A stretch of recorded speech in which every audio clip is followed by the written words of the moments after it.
Yes, it sir. is. Yes, it is. It is. Yes.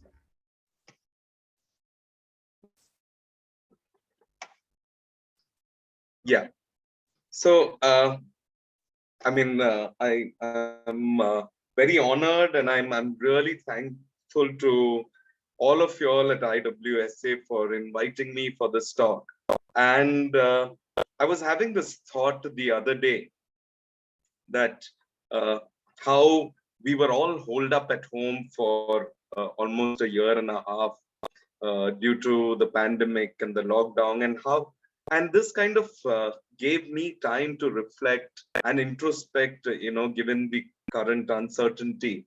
I kind of embarked on a philosophical journey during the lockdown and thought about the arbitrary nature of our very existence, human existence, and how fragile human lives could be, and that we must accept this fragility constantly. I was born and brought up in Mumbai and was the conventional big city dweller. And as I grew up, I realized that the more time we spend away from nature, the more our ego grows. Our worldview is so distorted by living in sterile cities. Since independence, India has landed up with cities of inequity, about disparities, about demographics. Cities like Mumbai, where millions live in slum. In fact, this morning, I had taken a 9 a.m. Flight from Mumbai to Cochin, and this is a photograph that I had clicked. And we must make sure that we don't repeat this again in the future. 75th year of independence, and it is very important that we introspect on where we are headed. I used to look around, and everything made by the city man had delusions of grandeur. We have cities where adjacencies between extreme forms of poverty and wealth all collate together, and that's the construction that should challenge, and we've got to find the right solution for that kind of condition. I also question whether only cities need to be the centers of opportunities. Why not our villages and towns of India? This is, as Rahul Mehrotra, a very popular architect, he puts it, this is how our cities are built. This is called the 5 stages of squatting. Somebody comes over in the summer, and let me just put my pointer. So someone comes over in the summer, they put a shed during the monsoons, and then they start building around it. So this guy right here that you can see, he's in the 3rd stage of squatting. And by the end of the year, you will already see a brick kacha structure, and it's part of the city as a permanent structure. And then they claim and this is on the footpath where people are supposed to be walking, or this is could be a cycle lane. And this is how many of our cities have been built over the last 75 years in India. And I question this, why is this the way that our cities have to develop? In fact, the spectacle of the Indian city, there are the Ganesh Chaturthi is on right now in Mumbai, and you will see how the city transforms itself during festivals like these. The vehicular road becomes suddenly a close to pedestrian road. There are many other simultaneous spectacles like these festivals that we deal with every day in our Indian cities. So unlike many cities, Western cities, Indian cities are always ephemeral, and they're organic, and they're constantly changing throughout the day, throughout the year. It is very, very dynamic and not static at all. And we have cities in India, like I said, if you go to this a road in South Bombay, you will see how extreme forms of richness and poverty collide together. And this is the condition that we must try to avoid. In fact, many of the architects today have become, sort of lifestyle developers. They make these isolated construction, and we kind of isolate ourselves from this kind of reality. And we build these kind of enclaves whether they are in the form of high-rise buildings or succession from city in the form of gated communities. And that really is very superficial and lifeless condition that is sort of emerging now in terms of the new city in India.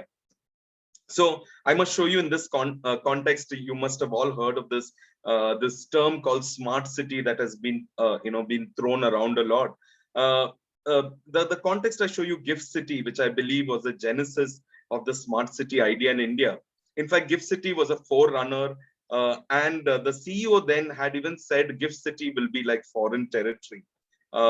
Please understand this talk that I'm giving you is providing food for thought for a lot of questions, and food for thought about the future of architecture and our cities and our villages in India. So when one looked at Gift City, then it kind of revoked Fritz Lang's 1927 film on the doomed city called Metropolis, if anyone has watched.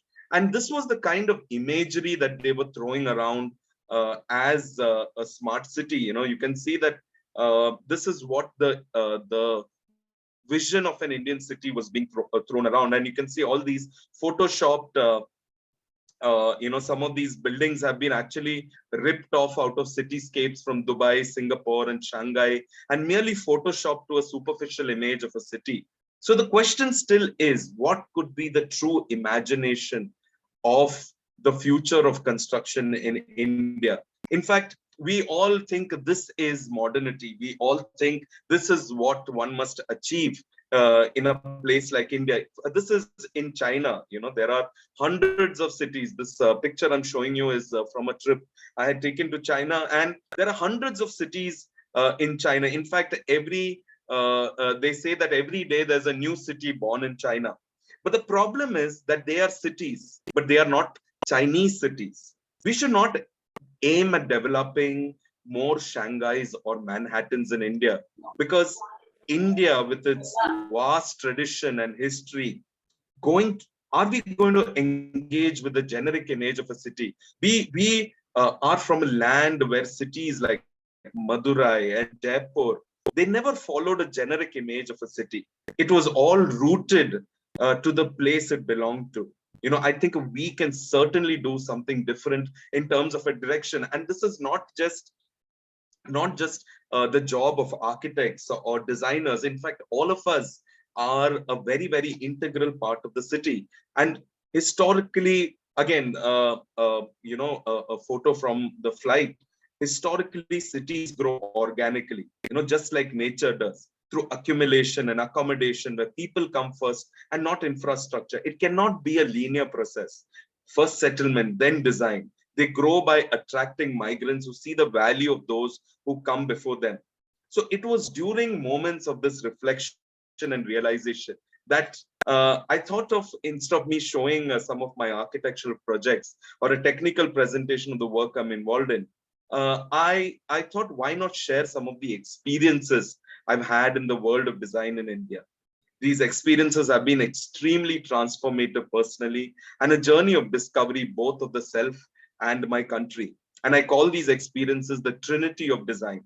My involvement in design practice, design education, and design research. And I really believe that none of these can be isolated, because if you are designing a building, you must do research. If you're doing research, you must educate and give awareness. So I look at this as the trinity in design.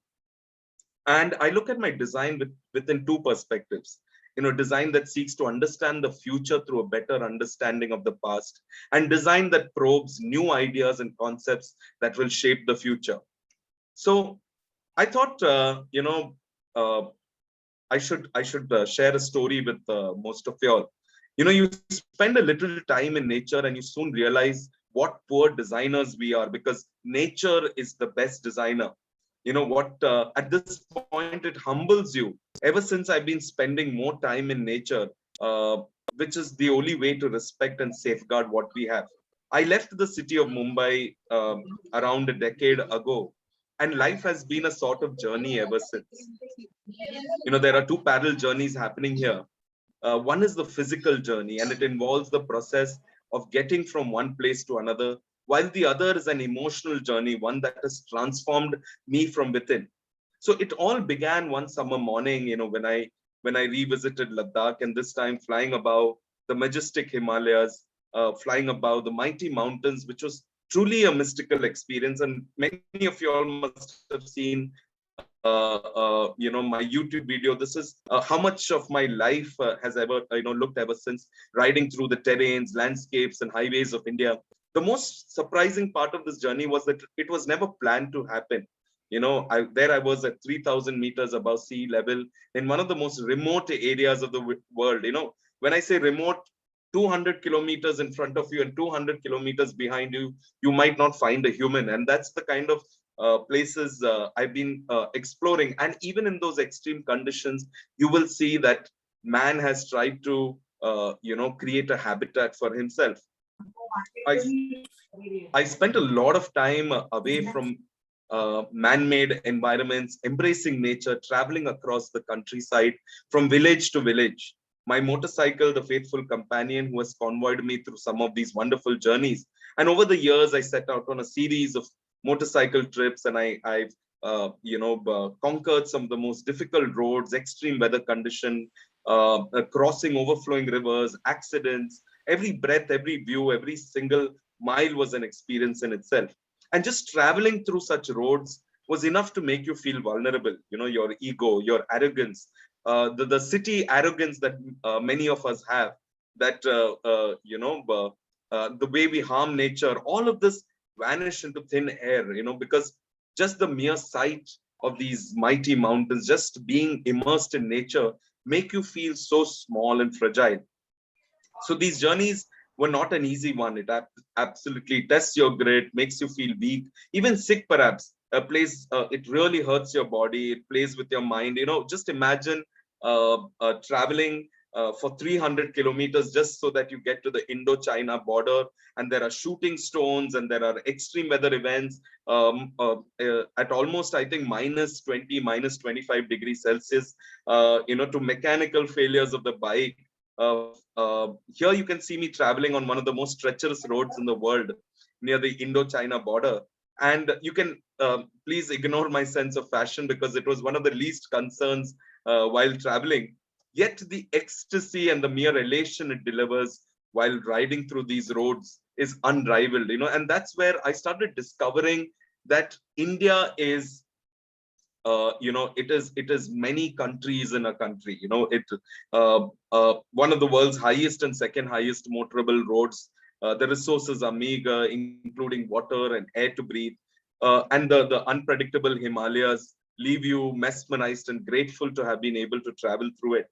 And the high altitude allowed me to see gorgeous starry skies. And most of the nights I slept outdoor on the banks of the river Indus, relishing these shooting stars.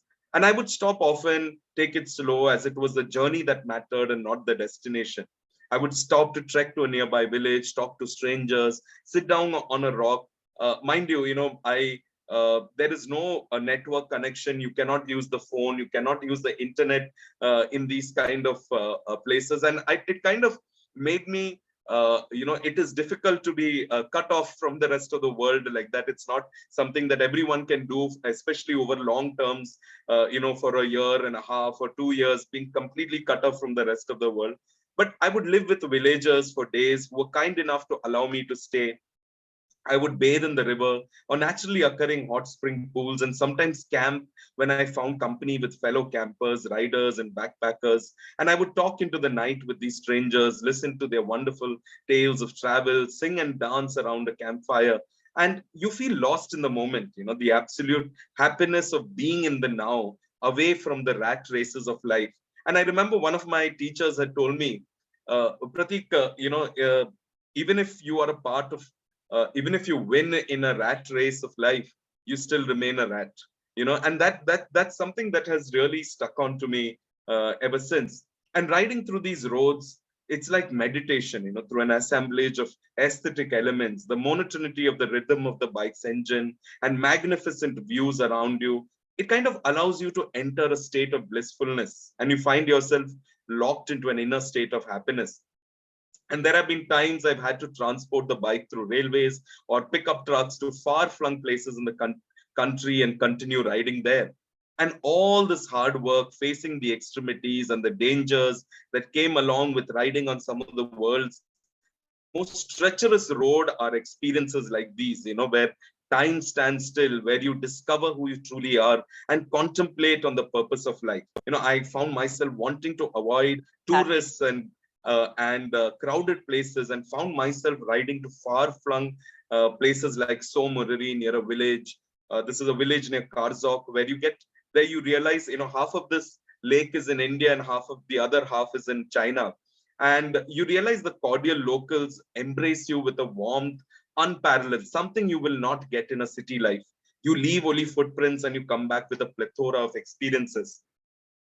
So I had set off all these red dots that you can see on the map are places that I've covered, riding from one place to another across multiple trips, across a beautiful, pluralistic, and diverse country, where every few 100 kilometers you travel, the language, the food, the clothing, the landscape, the culture, the music, the traditions, and of course, the architecture change. The numerous folds of existence in this land of antiquity has really left me stunned. A land of plurality, immensity, extremities. It's been an intense journey through time and space. As the journey continued and events kept unfolding, I was having a deeper realization, connection, and rediscovery of my country. Right from the thali, the sadhya, the spicy dal bati churma, the heterogeneous Indian cuisine is an essence of Indian pluralism. And I enjoy drawing parallels between Indian food, Indian culture, Indian architecture. Just like good Indian design and architecture, Indian food offers choices to the user, allows permutation and combinations to every bite is a unique taste. For example, if two people are served the same mass-cooked thali or mass-cooked sadhya, their experiences of eating it are completely different because each one's permutations and combinations of eating it are different. We as a country have always celebrated this pluralism and individual freedom of expression. So someone else might start off with the sweet, someone else might start off with something spicy. And all our five senses are at work while we are eating a thali. The finger licking sense of touch, the incredible flavor that excites the taste buds, the visual appearance of the food, the amazing smell of the spices, and the crackling of papad that excites the sense of hearing. All your five senses are involved in an Indian thali. Just like the diverse spices of India contribute to creating varied cuisines, the absence or too less or too much of any of these spices could affect the composite essence of the dish. And the pluralistic heritage of India, just to inform you all that all these pictures is taken by me, and I have been collecting all these images while traveling. And the pluralistic heritage of India, perpetuated by cultural events, traditions which have transcended time to remain alive through the ages, even though they have strong roots in the past. It was very exciting to hear disco jockeys playing DJ music playing during Ganesh Chaturthi festivals in Mumbai, or the use of LED bulbs on the elephants in Thrissur Puram. The process of constant updation makes tradition survive and renders it timeless. And this is the actual beauty of India. The inheritance of the past and the aspirations of the future effectively combine with the realities of the present. And as you can see here, the pluralistic textiles and fabrics of India, where traditions stay alive as the living past.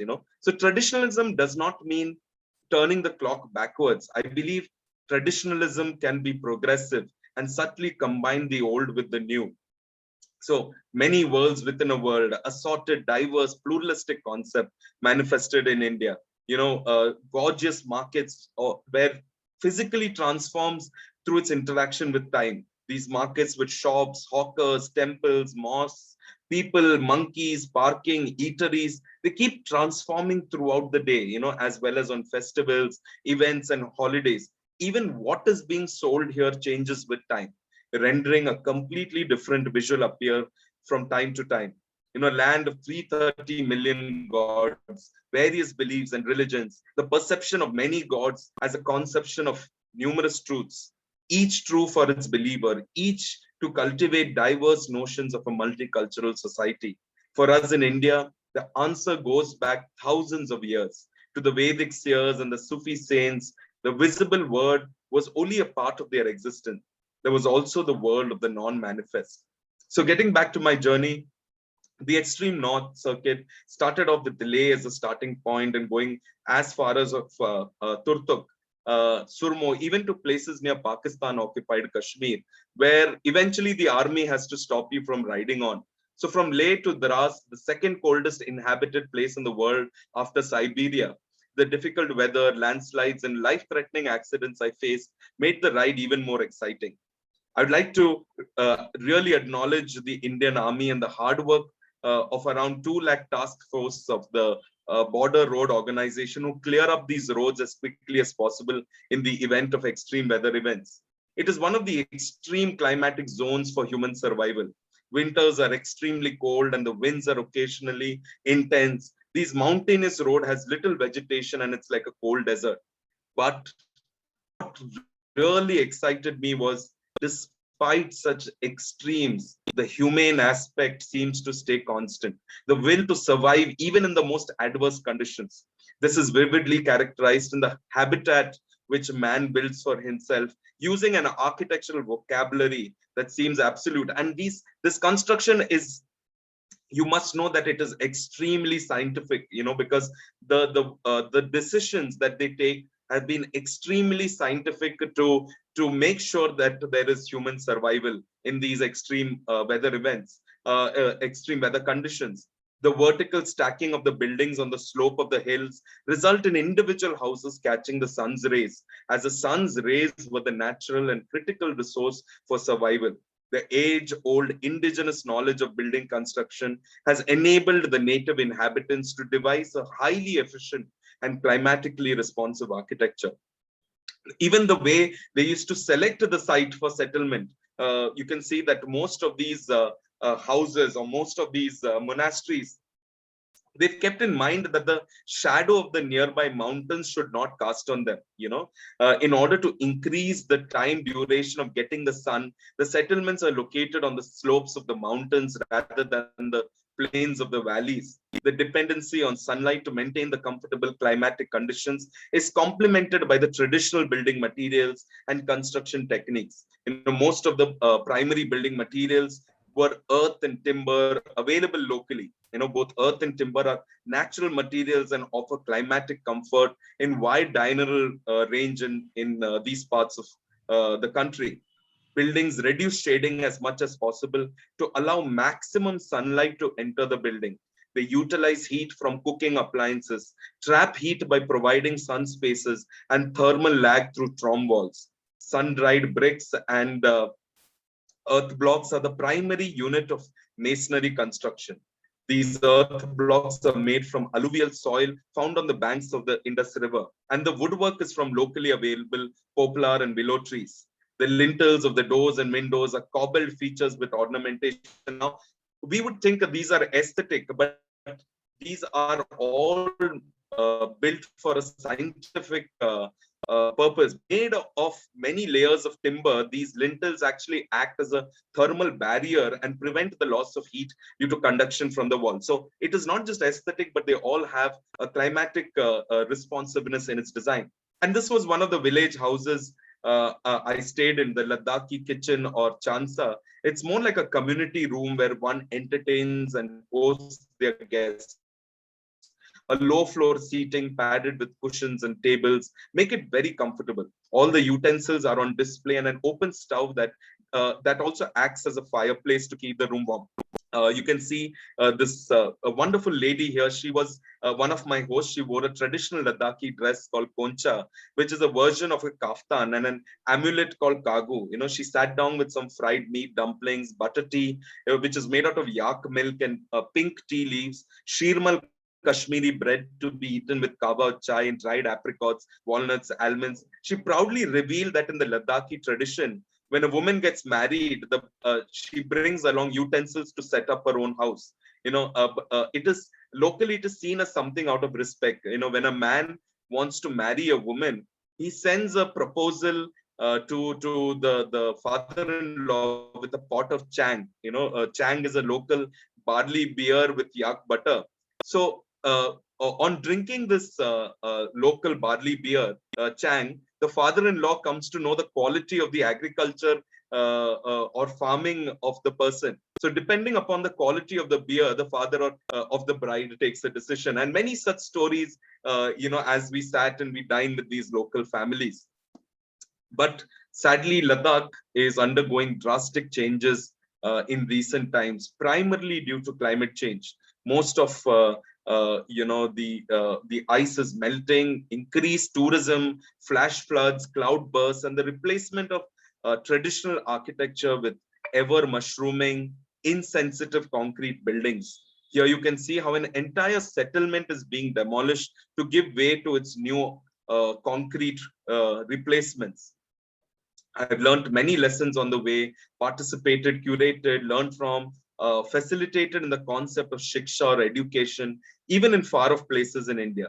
I realized there's a lot of exchange of knowledge one can achieve from simple endeavors. Here you can see how small decisions such as, the tourists, they really dirty the Indus River. They throw so much of plastic bottles into the river Indus. And here you can see many of us architects, we got together, we collected, we had a collection camp of all these plastic bottles from the river, and we kind of we kind of recycled these plastic bottles, filled with water to build a south facing thermal mass in a Ladakhi building. Water, it kind of contributed to the thermal comfort of its occupants during the harsh winters. And at the same time, it also helped to recycle toxic waste found in the river Indus. And I enjoyed living with the Ladakhi youth at local Himalayan school. This was a Sonam Wangchuk school, teaching them, learning from them in return, living with them, learning their language, greeting them with the zule, and learning to cook Ladakhi dishes along with them was truly a delight. I enjoyed teaching them art, science, and maths during the day, but also lessons on the importance of using local materials and resources in buildings. We held design juries for the Ladakhi youth on decision and choices they would make if they were to build a building in Ladakh. Working along with the Ladakhi community, the monks, the Indian army, and some wonderful French and Japanese architects, we indulged in educational exercise of sorts to empower, educate, and create awareness among Ladakhi locals in helping them build and communicate design concepts using local resources. We enable the villagers to have a distinctly local or regional identity, recognizing which material has to be used in building. We try to create an awareness on the different types of soils available and how they could carry out simple experiments to test their suitability in building construction. To the average Ladakhi villager who had wrong notions that modern construction means an RCC building or steel building as the only sign of progress, the reuse of ancient wisdom already available to them was received with enthusiasm. I've always been interested in working for people in the villages who have no access to architects, engineers, and designers, educating them to improvise according to the situation of the site, reusing materials, and the sheer joy of sweat and labor has been part of an elemental journey personally. Today, these villagers depend on contractors and migrant workers from other parts of the country. Many of them travel from Delhi or Lucknow or Kanpur to build their homes. Previously, all these villagers knew how to do their own buildings. All the indigenous style, the traditional Ladakhi home, for instance, it is the people themselves took an active part in making them. Now they've lost all their skills and they look outside for help. People who normally study design or architecture or civil engineering don't go near such people. We worked along with the villagers to build public utility structures using local materials and revive forgotten construction techniques of the past. Here you can see how Nandi, the friendly village cow, she was helping us get a perfect mix for the earth cob we wanted to build the structure. She enjoyed taking a dump or two while stirring the mix with her hooves, which added to the much needed fiber in the cob.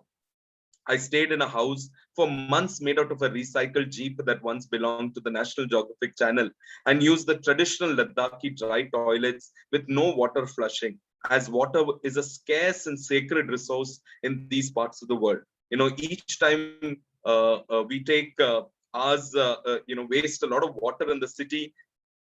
We must experience places where, 6 months of the year, they do not have free flowing water in their taps because all the water is frozen in the taps. They couldn't afford to flush down liters of water after every dump like us city dwellers. Also in winters, much of the water freezes in the pipe, and the villagers need to wait for the sun to thaw so that they get a few drops of water. So I've traveled all over the country and observed the variety of settlements in different parts of the land. Always awestruck by the purposefulness of the building design, extremely simple means used to express a richness of experience. For example, you can see here that to keep the wall warm, what we did is we kind of made a hot water system that passes through the wall first, heating up the room as well as thawing the water and avoiding it from freezing.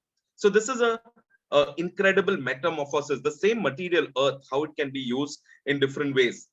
How the same raw material of locally available earth can be articulated in numerous ways. This is not an Asian paints shade card. You can see all of this are natural shades that can be distilled from various materials in nature alone. And this is the remarkable testimony to native knowledge, where many architects should be working hard to promote, propagate, and bring back from the past. The different variety of textures one can achieve from simple earth and different shades without adding a single drop of artificial chemical. It is here in Ladakh that met this uh, very interesting group of teachers who traveled in a bus around the country, a sort of skill yatra that attempts to bring attention to skill education to the children and youth of India. They a bus that was retrofitted with all necessary tools and equipment to deliver the multi-skill vocational education free of cost made me realize the importance of developing skills among the youth of a growing economy like ours. India is caught between maintaining a fine balance between the skill gap and vocational education in far-flung areas. Many students have no access to schools, college, or education in his or her villages. Every place I travel offered challenges with respect to the climatic conditions, while the local and traditional understanding provided solutions for the same. Up in the mountains of Himachal Pradesh, before modernization bought roads and brick, the hardened mountain man would teach his son how to build a house that would last for at least 200 years. The villagers did not have to look far for resources. With the sun above and the earth below, and some wood and stone, they would build the grand temples, the humble houses, and even the one-room granary. As I traveled further south towards Manali, I could feel the Himalayas transform. The weather changed, the language, the tradition, and of course the architecture. Even in this high seismic zone, at times, the buildings would be as high as 7 stories and have intricate wooden carvings which narrated tales of villages, Devta. And the name for this technique of building was called Kaat Kuni, Kaat meaning wood and Kuni meaning corner. And there were several reasons for the popularity of such buildings. It was environmental friendly, it kept the cold out, and it could even survive an earthquake due to its high tensile strength. This is one of the Katkuni buildings. You can see the ground floor of the village houses is usually a dwarf story, not meant for human habitation. It is usually kept for keeping cows and goats, where their body heat would rise up due to stack effect and warm the upper floors. Due to its cold climate, traditional toilets are dry toilets. The upper floor is used for living purpose. So this is the winter housing, and this is the summer housing, and this is the winter housing. And the upper floors are used for living purposes and drawing room and storeroom. And the heat is produced also during cooking. It adds to the warmth of the inside for the night. And despite their remoteness, these Himalayan villages are losing their indigenous character.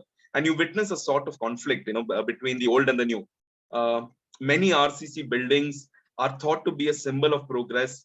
They are changing, due to changes in social fabric, lifestyle, and occupations. I met a villager whose son studies in Delhi, who calls his village home a slum. Alas, he does not know that his home in a place like Europe would have received heritage status. But there is good news. Many organizations and individuals are working towards the conservation of these buildings.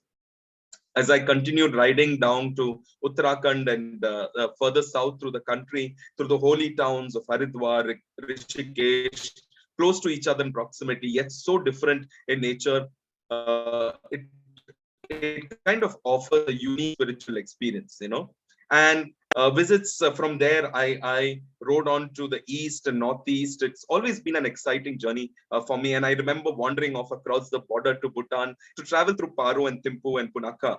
And on these journeys, there are some decisions that you take that leave you grateful and thankful for taking them. One such decision, you can see me here with the Sikkimese localites. One such decision was to spend time educating and developing capacity building among the local building workers in Sikkim, educating them on the use of local materials, construction techniques, and sermons on modernity and their roots. The translation of this Shiksha into building design. Here you can see how the decision to build a community participatory rammed earth school for the children of Pakyong was one such journey. The concept of Shiksha and education, it really runs very deep with me. I don't believe that education should only be formal school and university learning alone. My constant endeavor at capacity building with localites has been a testimony to this, demonstrating to the community in Pakyong, Sikkim, that low-cost building doesn't necessarily mean poor quality. Educating them on better alternatives to building materials and construction techniques, and teaching them their own traditions and bringing them back from the past is something that we've been working on. But what is most important is that I realized that I learned a lot in return from these wonderful locals. Even though we spoke completely different languages to each other, we understood what we were trying to communicate to each other. I continue to learn my architecture by watching what these ordinary people do. In any case, it's always the cheapest and the simplest, and it works. It works wonderfully, this participatory form of building. The ideas behind the permanently embossing the leaves as a permanent fixture on the rammed earth walls came from one of these locals to acknowledge every tree that is present in and around the school, so that we can start further appreciating their contributions towards the world we live in. These are small endeavors we try together, trying to make the building of an institution as memorable as possible. We even build some bamboo huts that the more we allowed the locals to build for themselves and just act as facilitators, the more you see them portray their creative freedom with true grounded contextual architecture. For example, this building that you see here is made of completely, entirely of waste bamboo shavings, the waste created from the process of structural bamboo. Truly ingenious and the localites, you just facilitate them, you just give them a few ideas, and they really take this idea forward. As I continued to new lands, new terrains, new landscapes, I felt a sea of change from where I had been riding. This circuit further south, with its forts, palaces, intricately carved temples, lakes, gardens, busy bazaars, the rich culinary made it one of the most experiential rides. For the Northwest is an experience in itself, a desert of a different kind. Riding through the verdant pastoral country roads, crossing village fields, passing forts, palaces, and havelis. As the buildings resist heat gain in summer and resist heat loss in winter, in a composite climate, the Vastu Purusha Mandala forms the basis of architecture. It has the potential for infinite applications and adaptations in the making of houses, palaces, temples, and even cities. Here you witness some of the most scenic roads and vibrant village markets. I love spending time in the courtyards of the buildings of Rajasthan. Jaipur's courtyards are symbolic to a world within a world. Here you'll find elephants and people. It's a sort of celebration, the Indian notion of Atman and the Brahman. And these are the kind of cities that we had in the past. And today, where are we? Where have we taken our cities? What are we building? Air-conditioned glass boxes mushrooming throughout our Indian cities. We don't even call our homes anymore. We call them 2 BHK and 3 BHK. There's a big difference between a house and a home. And we don't understand. There's a big difference between Indian cities and a generic city. And here you can see Traditionally in India, architecture was always a celebration of life, a dialogue with the person inside it. Courtyards and pavilions and chajjas and chatris, jarokas and jalis as a response to the climate and a sense of privacy. And all of this was extremely scientific construction, a clearly delineated hierarchy of courts, different activities, and multiple courtyards, the duality of existence, the world within a world concept manifests in the buildings of Rajasthan. You can see that even in a desert like environment, water was always considered a sacred element, and it was influential in the design decisions at the micro and macro scale in Rajasthan. So you will see water is sacred even in far off flung places in Himalayas.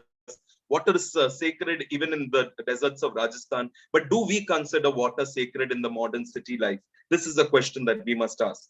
I witnessed timeless construction riding through the streets of Jaipur as a direct expression of the craftsman's ethos. The act of building becomes the aesthetic statement, but at the same time, climatically relevant. On the inside, you can see a very beautiful play of light, but at the same time, the 900 plus Jali screens. This is the Hawa Mahal. You can see that the Venturi effect has been, applied much before the word Venturi effect was even, coined by the Westerners. So I would frequently stop in guilt-free indulgence of a Pyaski kachori or a pullad lassi and some mouth-watering local sweets, and of course the tapri ka chai as I traveled across these streets. In these streets, you have highly colorful encounters with the locals. As I rode on, I hope to gain some spiritual distinction and attain salvation in the holy waters of Pushkar. This is where Gandhiji's ashes were strewn after his death. Even a few dips in the Pushkar lake and few days of rest did not give me enough respite from the severe body ache, and I kept going. Despite the extreme hot and dry climate with sandy and rocky ground conditions, sparse vegetation, the architecture of Jodhpur and rest of Rajasthan adapted to the hot and dry climate. On arriving at Jaisalmer, the first thing I saw was a splendid fort rising like a ship from the sands of the desert. It was one of the major trading stations along the camel caravan routes of the ancient world and its rich merchant community. With consistency in material and character, exquisitely carved rudiments of golden stone make up the self-shading facades of the houses. You can see that the upper floor shades the lower floor, and thereby providing a thermal lag so that the interiors don't get hot in these hot and dry weather conditions. Yet I observed so much of variation, and you wonder, standing there below in the street, the narrow streets also self-shaded the buildings next to each other. And you stand there below on the street looking up at this architecture, and you wonder, is this art? Is this architecture? Is this sculpture? Because that is the kind of tradition that the country had given us. And today, look at our modern buildings. Do our air-conditioned glass boxes come even close to this ingenuity? So I observe so much variations and details in each of these stone Havelis. The tightly packed massing of the Havelis around a courtyard, organized open spaces around a courtyard to shut out the harsh desert light and heat.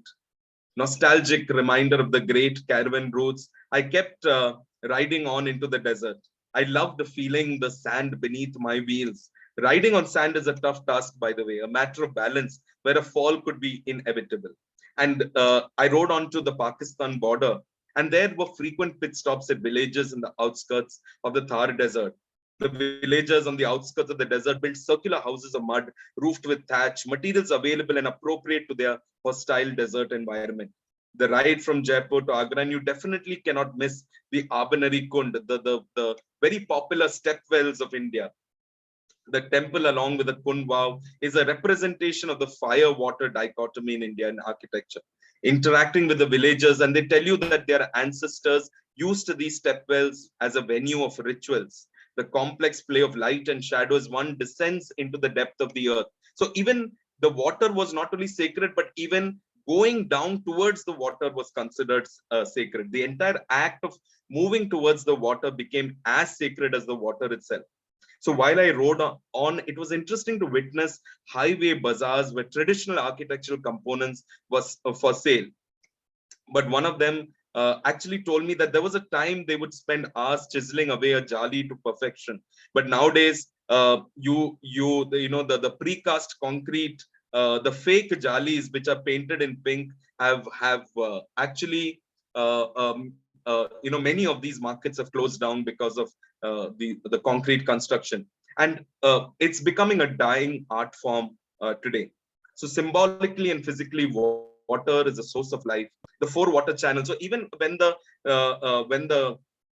Mughals came to India, they understood the beauty of local architecture, and they kind of tried to translate that into their architecture too. The Diwani Khas in Fatehpur Sikri, where Akbar is sitting in the center. Akbar would sit here in the center of the mandala on a column, which clearly represents the symbolic axis of the universe.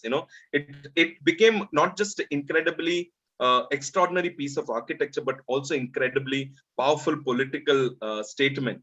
As I rode on, passed through these scenic villages on the road to Banaras, I realized the need for shelter is basic to man.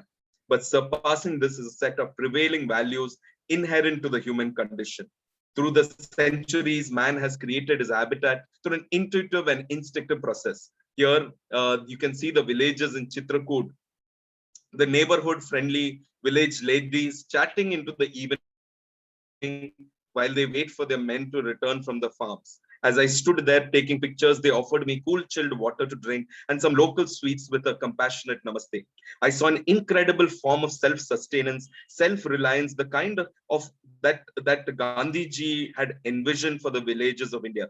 I learned how the villagers built, repaired, and maintained their own houses. They used cow dung to pest control their buildings, lime to plaster them, and cob and adobe blocks to build their walls. Truly a plethora of knowledge to learn from them. Atman Nirbharta in the truest of sense. I arrived once again at one of my favorite destinations in the world, the Ghats at Banaras. It's a concept the most profound here. For those of you who don't know, this is one of the oldest living cities in the world, almost 3,000 plus years. And here the river became among the primary source of water, was also sacred. It was particularly significant. But today, it is sad that so many industrial effluents it is also one of the most polluted rivers in the world. What has happened to our values and what has happened to the respect of traditional water systems in India? One of the most moving experiences I've ever had in life was sitting there at the Dasaswamedh Ghat to witness a spectacle where the duality of fire and water are celebrated in the worship of the river. The river transforms itself into a floating auditorium of seating, while the steep ghats connecting the city with the river transforms into a spectacular stage at dawn and dusk to worship the sacred water that sustains life. As I walked through the Assi, Dasaswamedh, Manikarnika, Harish Chandra, and several other lifeline of ghats at Banaras, I could not help but stay here for a few days in this enchanted but one of the oldest inhabited cities in the world. You witnessed newborn babies being dunked into the river, the pilgrims washing off their sins with the holy dips, animals enjoying a swim cooling off their respite from the heat, while cremation fires releasing the mere mortals from the endless cycle of birth and death, attaining moksha. And you just sit here and you see birth, death, and the sustenance of life all together in just one panoramic view. And if this does not humble you, I don't know what will, because you kind of feel so fragile when you see this sight. I got here from Banaras, riding through the tiger-infested forests of Pannau. Khajuraho is overwhelming. Huge mountain-like temples, freestanding in open space. On coming closer, greeted by whistling birds and parrots, one enters a medieval world inhabited by gods and goddesses and celestial maidens, apsaras and surasundaris, and mythical animals, warriors, dancers, and musicians. And each temple is a monumental three-dimensional sculpture in itself. Riding on to Orcha in Madhya Pradesh, I visited the cenotaphs of the Bundela Rajput kings. And here at Orcha in Madhya Pradesh, the mandalas again used to represent not just a spiritual order, but a very temporal and materialistic one instead. In the center of the plan, dominating the entire complex is the palace of the king himself. All this is done with great inventiveness and exuberance, a masterful interaction of rooms and cascading terraces, forming a kaleidoscope of voids and solids. Enclosed within an enormous courtyard, the palace complex is built on several levels. And here you can see it's an all-season building. You feel hot, you sit under the chhatri or chajja. You feel you want to take a evening walk during the pleasant evenings. You come out into the courtyard. It is an all-season building. There is even a series of underground halls to which the Raja retreated during the summer months. And as one moves up the complex, the proportion of the open space increases. And this is here I lived in a village home where the host proudly believed that he was one of the descendants of the Bundela kings. This is the nearby Sarnath, where Buddha first taught the Dharma, one of the oldest universities and monasteries in India. Traveling through the salt deserts of Bhuj to the wonderful complex of buildings in Champaner to the south via the Arabian coast, once again I witnessed a completely different world in the West. Even within a single state, I could see so much diversity and pluralistic expressions. Hunar Shala in Gujarat, where I usually take my students often to sensitize them on the local values of building, is one of my favorite destinations in Gujarat. I feel in formal design education too, it is extremely important to demonstrate that using local materials, being cost effective, improvising on local construction techniques is not only for the poor or the rural. As Laurie Baker once said, nobody really has the right to throw so much money around when there's so much in need. I believe that some of these students can really make a big difference, and there one day I constantly strive to educate on the importance of sustainability and the importance of being local. A thrilling and memorable journey while riding through the western and eastern coast of India with the mesmerizing beaches on one side of the road and the verdant mountain of the western Ghats and plains on the other. Only a biker can tell you how amazing an experience it is to be riding through these roads, which are so beautiful. The ride is scenic and makes a rider feel great with amazing view of roving cliffs and mesmerizing greens of the valleys and the tea gardens of the hill stations. These rides often the finest combination of sea and hills in India. And let's not forget the amazing coastal food you get here. I arrived in Goa, staying with a local family in their age-old Portuguese house with oyster shells as window panes and enjoying my cashew fenny on the rocks. Here you can see the veranda of a house in Goa. It's called Balcao, with traces of Portuguese influence. Exotic Anglo-Indian hybrid. It becomes a prototype, including the house I grew up in Mumbai. You see European influences in the grand churches and mansions of Goa. Walking through the colorful fontanas, it reminds you that of the wonderful cartoons by Mario Miranda. Arriving at my home state in Kerala and riding through the state is nothing short of an adventure too. The Padmanabhapuram Palace and other buildings in Kerala nevertheless reveals a transformation of many influences, colonial as well as Far Eastern. The buildings of the palace are ideally suited to Kerala's humid climate. The rain sliding off the sweeping roofs and cool breezes wafting through the wooden jalis of its windows. As one rides on from the western coast to the eastern coast, you cannot miss the show temple at Mahabalipuram. And from Chennai, when I arrived at Srirangapuram, via Chidambaram, the entire village is conceived as a cosmic mandala. The entire village is a temple. At sundown, I would sit there by the Triveni Sangam, the southernmost tip of India at Kanyakumari, after a long day's ride, watching the unison of the Indian Ocean, the Arabian Sea, and the Bay of Bengal. I could not help feel overwhelmed by the sights and sounds and the sheer beauty of this magnificent country.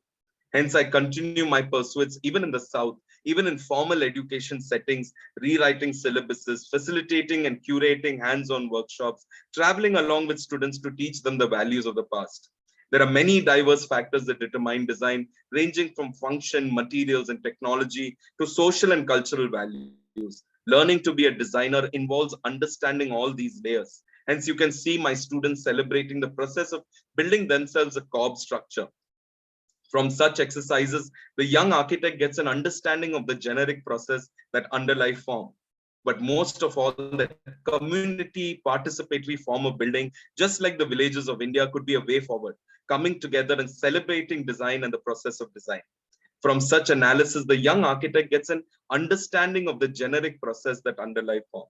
What is required is to educate and create awareness among a whole generation of new architects and people for using alternative materials and alternative construction techniques.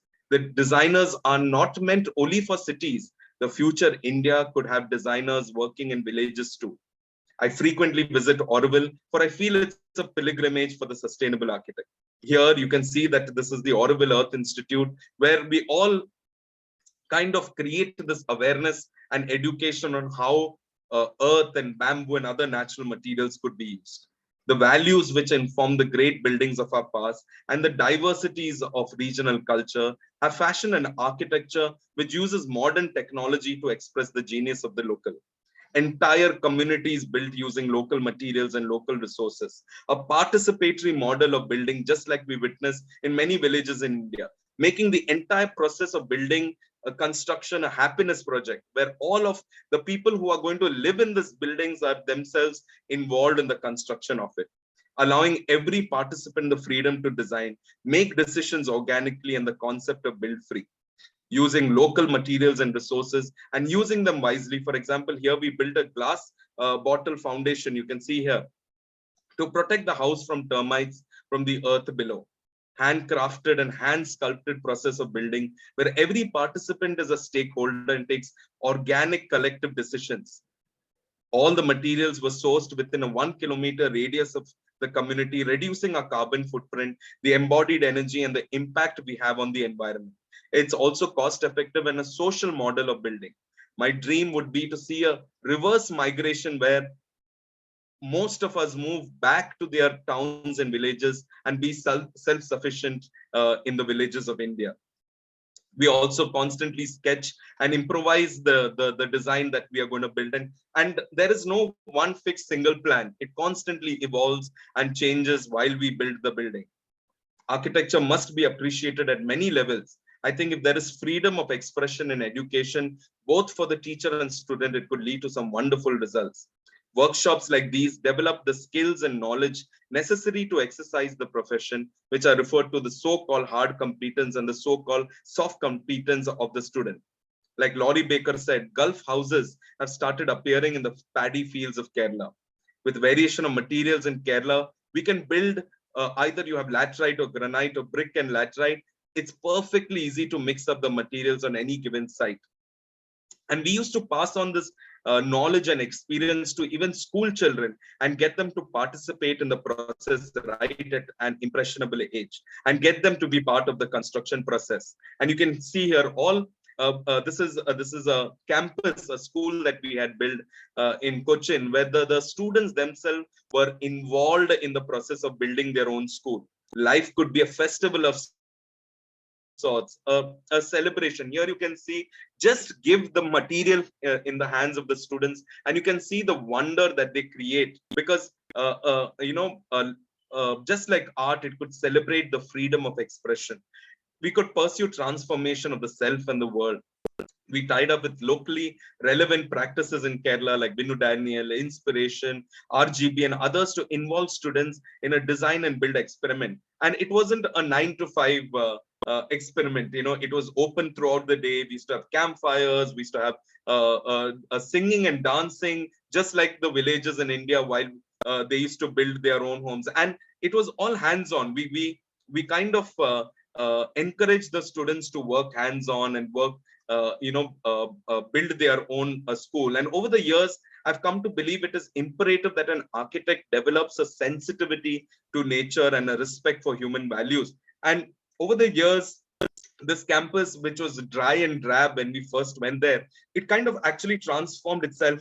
And today it is all the trees and plants that was planted by the students themselves. You can see that they have a sense of ownership, and all of this is using locally available materials, the sun above, the earth below, the bamboo. And what is most beautiful is that the bamboo that the students had grown when they were in first year, we used to have outdoor classes.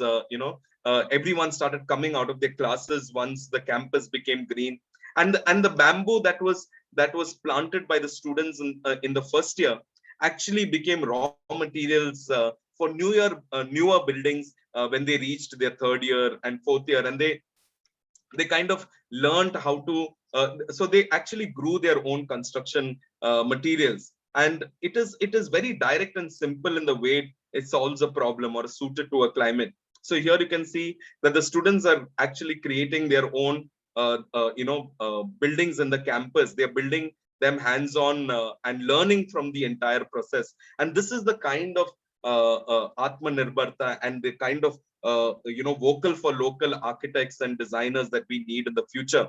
And we're constantly striving to educate such students. And here you can see the students then created a model of their campus. We bought in recycled steel from the Cochin Shipping Corporation. We got it at a throwaway price. It was anyway going to be thrown away by them, so we bought it at a very cheap price, and we used that to kind of build a campus that used a lot of CSCB, that is compacted stabilized earth blocks, and the students themselves they kind of created. And then we used ferro cement shells. It was actually made by the Regional Research Laboratory and Chennai IIT engineers. And this technology involves casting of concrete shape shells in suspended jute bags to create miniature domes. And this we used to lay that, and that made the ceiling of the school that we were building. And you can see that the entire process, the students, the faculty, all of them involved in the entire process. And it not only looks good, it is also a great backdrop for selfies and group fees. And you see that the entire place kind of transformed. And that is the power that we can have when we use sustainable techniques of construction in our buildings. And the users are happy, the students were happy. They really had the sense of ownership for the school that they are studying in. Here you can see me and the entire group of teachers who helped educate the student. And then this was another project when students approached me saying they wanted to do something post the Kerala floods. We devised a public participatory festival of sorts to enable art to turn around the grim situation. There was widespread damage in public spaces like railway stations and public parks. And we presented an idea to the authorities that we can use art as a tool, because art is powerful, art is impactful. And all the commuters who got out of the train in the station, they were participatory in transforming their railway station, the hospitals, all the infrastructure that was impacted by the floods. And we spent several man-hours. This was a public park that was completely destroyed by the floods in Kerala, and we spent several man-hours preparing, executing, exploring an idea, and we kind of transformed this public park in the form of a celebration. We gave them a more experiential, celebratory, vibrant. We had music concerts, exhibitions, movie screenings, food and dance, because we wanted to turn around the grim situation after the flood and bring people together to celebrate art, which I feel is very important. Socrates said that education is the sparking of a flame. So we try to bring the entire community together to move away from the grim situation. And that's exactly what the architecture of India and my travels have taught me. So even in my practice along with my partner at Architect Narayan at Kriya Projects, we're constantly trying to respect local context and be sensitive to the climate and use as much as local resources as possible. We try to walk the talk by using local elements, but in a very lively kind of way, right? From terracotta tiles to materials from Mattangudi, and use them in a playful way, but eminent components in the exterior and interior of the buildings. Even in the most urban situations, we try and use passive design strategies and use maximum natural daylight and ventilation as possible. For design is not created in a vacuum. It's a compulsive expression of beliefs and central to our lives. When we look at the architectural heritage of India, we find an incredibly rich reservoir, all coexisting in an easy and natural pluralism. And it is their continuing presence in our lives that creates the pluralistic society of India today. But unfortunately, during my travels across the country, I also see this. This is not India. Imagine a world where traveling in Jaipur and traveling in Mumbai or Cochin or Ladakh, it's all going to look and feel the same. when we come across a glass skyscraper in a heritage city like Jaipur, it is possibly to perceive how insidious and lethal it could prove to be. Look around India today. How much of our lives involve this kind of superficial transfer of not just design of our buildings and cities, but a loss of ethos, culture, and traditions in our own life. Tragic indeed for this to happen in a land that once conceived architecture as a model of the cosmos. So we feel that it is a need of the hour that students today are sensitized about these dichotomies in architectural school. And this is a phenomenon happening the world over. You can see whether it is Germany, Chennai, Switzerland, or Russia. This is what is happening. We are moving towards a very westernized, generic notion of life. But all is not lost. There are many practices in India with their exemplary work that realize that looking back and rediscovering of our past strengthens our ability to conceptualize new options. And many practices, both young and old, influenced by the rich architectural heritage of our country, are working towards a more sensitive and climate responsive and more scientific form of architecture. But as much as I look into the past, I look into the future. I was sent to the US by the government of India as a research fellow to work with the high performance building lab at Georgia Tech. And I was mind blown by the exposure I received there and the probable applicability of cutting edge research in the Indian scenario.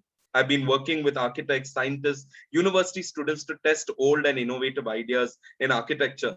And this is the pressing situation of our future. The buildings that we create should either should mitigate and adapt to the future, because traditional architecture in India exhibits a good example of buildings that were built in India.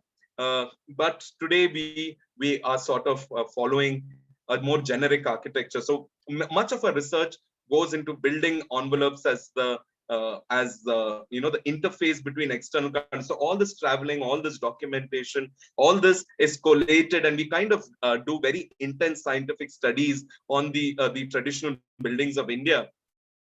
And we kind of simulate it and study it in terms of solar radiation for daylighting, temperature ranges, quality of air, desirable movement of air, indoor humidity levels and noise levels. And we look into 3.8 billion years of research done by nature itself, because nature is the best teacher. And we look at bio-inspiration as our inspiration to kind of build buildings for the future, because it is high time that we start learning lessons from the natural world, and we start looking at bio-inspired buildings and bio-inspired climate adaptive building shells. And we look into biology, an interface between biology and design. And this is some research that we have been doing for quite some time. You have biology to design solution-based solutions. You also have a kind of design to biology, a problem-based solutions. And this is the intense research. We've been looking at living organisms and how they behave in different climatic zones, in hot and cold, and how different processes happen in nature. And like, for example, you can see here, this is an infrared image of a zebra showing convective currents caused due to black and white stripes, enhancing evaporative heat dissipation, and body temperature of penguins, or a thermogram that's showing the difference between an endotherm and an ectotherm, how air fur can act as an insulation.